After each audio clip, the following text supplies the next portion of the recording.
Welcome to The Complete Musician, creativity at its core, exploring innovative musical ideas, thoughts, and techniques for the modern musician in today's society, with your hosts, James Nagus and Drew Phillips.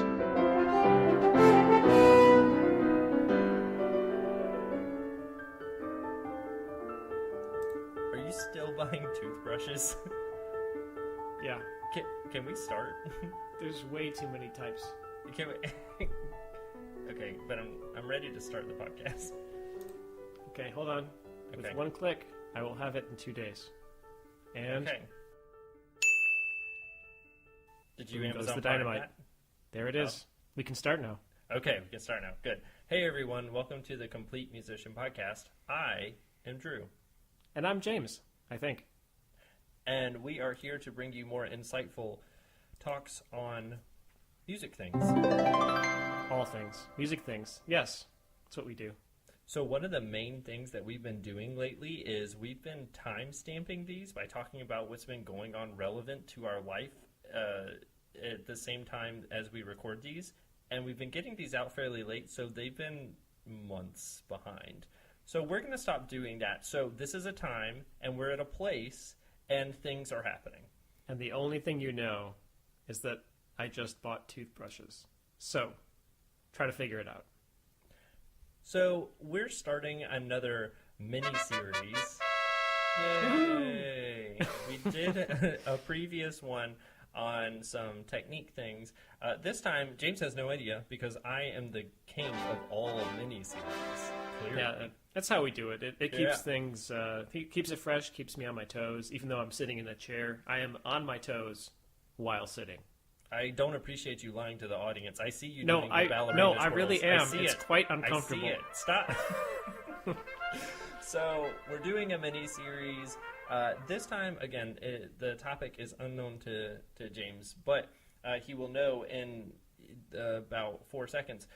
We are going to talk about strategies to combat performance anxiety. Oh, okay. That's a pretty good one, right? That is. That's very applicable. I think so. What we're going to do is we're going to talk about strategy each time to get over performance anxiety. Hopefully not getting too long, as we tend to get pretty long-winded, or these do, especially when I add in all the SpongeBob quotes and things that I like to do when I edit these, because it's a lot of fun. What is fun? I'm going to try to not keep it too long this time by talking about at least a strategy. I have one strategy, and then I guess, James, you can either comment or add to or whatever you want to do. Sure. Yeah, you can start with yours. Cool. So the first one that we're going to talk about just this time. So the next podcast, the next mini-series will be on the next strategy I have. But the strategy I wanted to talk about today, in dealing with performance anxiety, a lot of people, well, we all deal with this, right? Like none of us are free from not feeling nervous when we play. There's always something. And I don't think with performance anxiety, it's not even necessarily just nerves, but it's maintaining focus on other things other than the music. Definitely. But yeah. And it can affect us in a lot of different ways. And I know I felt different effects of performance anxiety throughout my time as a musician, and I've seen it too, resulting in shakiness, resulting in lack of response, resulting in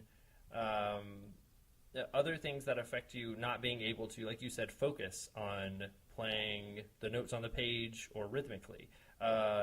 Lots of different things that can happen when you get nervous. So what we're going to talk about are some strategies to help combat that, or something that may apply to you in your life that can help you get over performance anxiety. I don't think it's something that you necessarily ever get rid of, but it's something you can learn to manage. Mm-hmm. Yeah. So the first performance anxiety strategy that I have, it sounds obvious, but I think preparation, and not just preparation, but taking the steps to ensure a good performance. And I think part of that, to get even more specific, is doing something right more times than you've done it wrong. Right. That's a really important thing that I've noticed in my own students and in my own life, is when I perform, if I've done a certain piece or passage or something that I know is difficult, and I've done it more times wrong in my own personal practice than right, I get hugely anxious and nervous about it in the actual time that I have to do the said thing. Mm-hmm. Yeah, I think the biggest part of this thing that we're talking about is confidence. I think that's another word for it. Is if you go into a situation confident that you've played something right and you will be able to play it right, then you won't be nervous. If you go in thinking, well, I never quite played that solo right any time in rehearsal, so, oh, here it goes. You probably will be nervous about that. Right. And so how do we do something, or how do we track that we've done something more times right than wrong? It's a good question. How do we do it? So one of the ways I thought about this is by segmenting your practice into percentages. So what I mean is, and this is something I encourage all my students to do, and that I've done at some part of my life. All of the strategies that we're going to talk about in the mini-series in these next couple of weeks have applied to my life at one point or another, or I've found successful. So that's why we're sharing them. But when I say percentages, at one time in my life, I remember, and encouraging my students to do, I made a chart. I separated my music that I was practicing, or whatever I had to learn, into sets of measures. Sometimes into phrases, sometimes into, if it was really difficult, into bars of music. And I would make a chart of maybe like numbering 1 through 10 across a paper, and then I would play it 10 times. And if I played it exactly the way I wanted to, with all the right notes, all the right rhythms, musically, and with a good tone, all of those qualifiers that I expect of myself when I play quote-unquote well, right, then it gets a check mark. And if I didn't do it right, it gets an X. At the end of that, out of 10 times, it gives me a percentage. Now, as musicians, I think we always want to aim for the highest percentage, right? Mm-hmm. I mean, if we're thinking about it, a 70% accuracy on a phrase means, I mean, you could convince someone or relate it to every 10 notes, you're going to hit 7 and miss 3. That's not so good. That's a pretty devastating percentage there. So this is something that can give you a more mathematical view of it. And as you practice over time, by taking said measure or segment that you're isolating, if you think of it as, I have to get a certain number correct or a certain percentage on every single phrase. Hopefully it's 100. Hopefully you're able to do, 10 times in a row. Even if you want to be really mean to yourself, stretch it to more than that. Do it 15. If you're, learning something at first and you're just taking it a few times, maybe just do it 5 times, right? But getting a percentage that you can be happy with will, like you said, instill confidence. And when you get to the actual performance date, then you're not so nervous because you know you've performed it a certain percentage more right than wrong. Right. Yeah. And if I can, just to not spread this too thin, because we'll talk about this more, but just to build upon your strategy, one fun little exercise you can do, and this is something that you can do if you want early on in the learning process or later on, it really doesn't matter, is to record the piece. Now, this works well with unaccompanied stuff, but you could even just isolate the solo part, without piano. So go into that recording session knowing that when you come out, you will have a perfect take of everything. Now, this may be measure by measure. It may be even note by note sometimes, but by the end of it, you will have played every part of that piece correctly at one point in another. And so that's kind of like your checklist. What we add to that then is consistency. But at the very base, you know that you've played every single note correct. Right. I mean, there's phrasing that we have to deal with too. That's the other issue. If you're just going note by note, then you're still missing some stuff. But You know what I mean. One of the qualifiers, or a couple of the qualifiers that I put on not only myself with my students when they practice and when they're actually, talking about what they're happy with their playing, or how they gauge whether or not what they did was good enough or not. I think there are a couple levels. I think the first level is definitely notes and rhythms. You have to have the notes and rhythms down. That's right. That's 100% a given. So if you're doing this little checklist and you're playing through and you can't get the notes and rhythms, there's no use going any deeper or any farther. Right. Because you've got to play what's on the page at that time. Okay, so there's that. The next level down, I think, is producing a good sound. Like, no one wants... Can I switch those? I say it's so? not even worth playing notes in the right time if you're not playing with a good sound. Yeah, fine. But, or you can put, I guess you can lump those Every together. note played with a bad sound is wrong. Yeah, you're right. Okay, fine. I amend it. Fine. You have notes, rhythms, and tone. Fine. There. Fine. Then the next level down, at least, is musicality. Yep. Phrasing. Right? If you're playing all the notes and rhythms and with a good tone, fine. Thank you don't sound like a potato, but you're not playing with any kind of musicality, then you're a computer. Unless you are a one of those like loaded potatoes. Oh, the ones that like TGI Fridays. Like a baked potato? No, like a with loaded sour cream? No, like a potato potato skin. with a gun? Like with that's bacon. a loaded potato. Yeah, true. Or a potato that's really partaken in too many alcoholic beverages. They're pretty That's loaded. a loaded potato. That's a really loaded We don't want to be that type of potato. Please don't be an alcoholic potato when you play the horn. Or any instrument. That'd be pretty terrible. Anyway, True. So we don't want to be a computer. So play not only the notes and rhythms, but if you can do that musically, then you're doing something good. After that, you can add your own qualifiers on this. But I think those are some really basic levels to know whether you're playing something good enough, right? Yep. It's not just the notes and rhythms. It's got to be musical too. Anyway, that's a part of preparation. I think another step of preparation, kind of separate of this, is taking the preparation steps to playing for sample audiences. I think that gives you a lot of confidence, since we're talking about building confidence. Mm-hmm. Right? So you don't want your performance about something that you're kind of nervous about or kind of feeling some anxiety over to be in the actual thing. That's not really comfortable because you haven't put yourself in that space yet, right? Mm-hmm. So playing for sample audiences is a great step to take. The best audiences, I think, are the ones that don't talk to you, like stuffed animals or your closet full of clothes that have no people in them, or your pillow pets, or maybe a group of, your friends who are deaf. I don't know, people that will not respond to you. I'm just kidding about the deaf friends thing. Like, if you have deaf friends, that was a moment. Anyway. The friends that you want that won't speak are the ones that you say, I'm going to play for you, but I don't want comments. You could also, or you could also just collect your friends and just, duct tape their mouths. Then they really won't say anything. You can hold them hostage, give them all potatoes. There you go. Make sure they're loaded potatoes. Yeah. Anyway, or another is family members, people that you know are going to listen.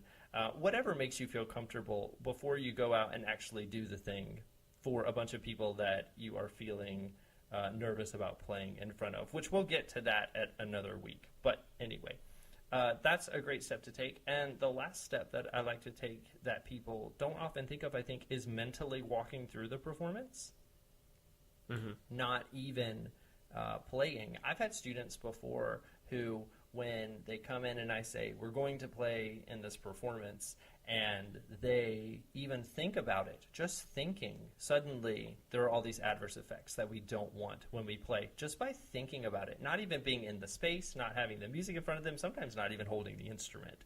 Suddenly, these elements of nervousness come into their physical body language. So, mentally walking through the space where you're going to play, what you're going to play, and going through that in real time, I think, is a very important step that not a lot of people take. You don't have to have your pianist there or even be in your concert clothes to stand up and pretend to play by fingering through, maybe not even playing, and, mentally rehearsing how it's going to go in your head. It's getting used to going through the motions so that when it's recital time, it's not the first time that you've done that, right? Right. So can I add one more thing to your preparation, too? I don't know if you were going to talk about this, but in terms of preparing, it's kind of again, this goes kind of without saying, but yet, myself included, I'm guilty of doing the opposite, which is don't do anything different that day. Like, don't take unusual time off. Don't not drink coffee if you drink coffee. Like, just have a normal day, and because that's when you've been training for, you practice under normal conditions, you'll play under normal conditions. So just do things normally, treat it like a normal day, and, well, I don't know, maybe don't eat a spicy burrito beforehand, but...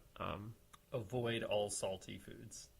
Yes, so there are some things that maybe, yes, do differently, but you know what I'm saying. Don't go crazy and like, oh, I took yesterday off because I know I have my recital today, and I'm also did 17,000 burpees in the morning because I got to be fit, got to be in shape, and I've decided to pound 4 Mountain Dews for no reason, but other than the fact that I really wanted a Mountain Dew. Yeah, I'm playing a Presto, and so I had a couple of those 5-hour energy shots because I knew it would make me play faster. I saw that Super Bowl commercial about that monkey puppy baby commercial, and I really wanted some Doritos and Mountain Dew. Anyway, so yes, that's a great also thing to think about when you're getting ready for a performance. But anyway, those are some steps for preparation. Some steps that you can go through to ensure or to at least help yourself if you haven't thought about preparing in that way. Performances are not just show up and do it, especially if it's something new to you. And unless you're a really seasoned performer, then sometimes if you're not doing it frequently enough, it can tend to feel new a lot. So follow those tips, and you'll be just fine. All right. After this brief commercial, we'll get into our next segment. Are you ready for a fast food experience that'll make you feel like a hero? Can you handle dining that makes you a champion? Are you strong enough to start eating on a pedal E-flat? Well, this is for you. Come to Ein Heldenberger and...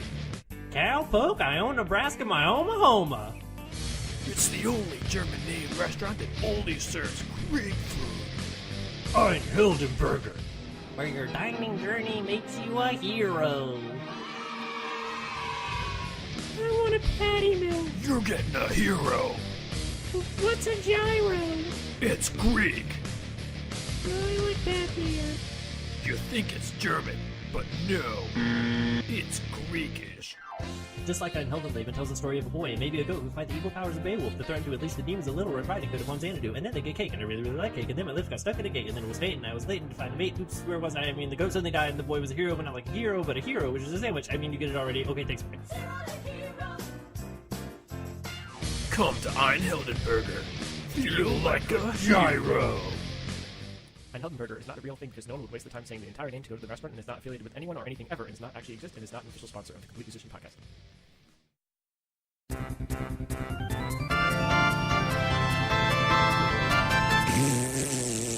Welcome back to everyone's favorite game show, You Should Know This. I'm your host, Outrageous Philbin, but you can call me Outrage. Tonight's contestant is your average, ordinary, everyday paper salesman, Jam Hilbert. How are you tonight, Jam? Well, they went pretty good. I, hope to win some money because I have some bills, some medical That's bills. really great, Jam. Let's remind our viewers at home of the rules. Now I'm going to ask you a series of questions, and if you get an undetermined number correct, then you win our ultimate grand prize. What is it today, Humphrey? Today's ultimate grand prize is an all-expense-paid trip to Nickelodeon Studios in Orlando, Florida. Enjoy attending tapings of your favorite TV shows like What Would You Do? Figure It Out? Family Double Dare, and Salute Your Shorts in your 3-night stay in your luxury Holiday Inn Express. Parking will not be validated. Thank you, Humphrey. Jam, now are you ready? I think so. The clock will begin as soon as I read the first question. Here we go. Who composed the Brandenburg Concertos? Thomas Edison. Correct! The ballets Sleeping Beauty and the Nutcracker were composed by whom? John? Correct! Who composed the air for the G-string? Victoria. Wrong! Victoria's Secret was the correct answer. What composer composed the Planet Suite? My neighbor, Elon Musk. Correct! Who composed a symphony nicknamed The Hen? Bill? Incorrect. We were looking for Loosey Goosey. What opera story is about a female cigar factory worker? The one with the fat lady. Correct. What type of music is Vivaldi, Purcell, and Handel? Popcorn? Incorrect. We were looking for If It Ain't Baroque, Don't Fix It. Who composed Peter and the Wolf in 1936? Peter. Duh. Correct. What composer's third symphony is nicknamed the Polish Petor? Mozart? Correct. Beethoven's bathroom was... Oh, no, we've run out of time. I'm sorry, but you didn't achieve the imaginary number of questions correct that we needed. I would say better luck next time, but this proves that you are stupid. Because you should know that. Join us next time here on WBNG, Iowa, Nebraska, Wyomaha's leading cable television network. See you next time.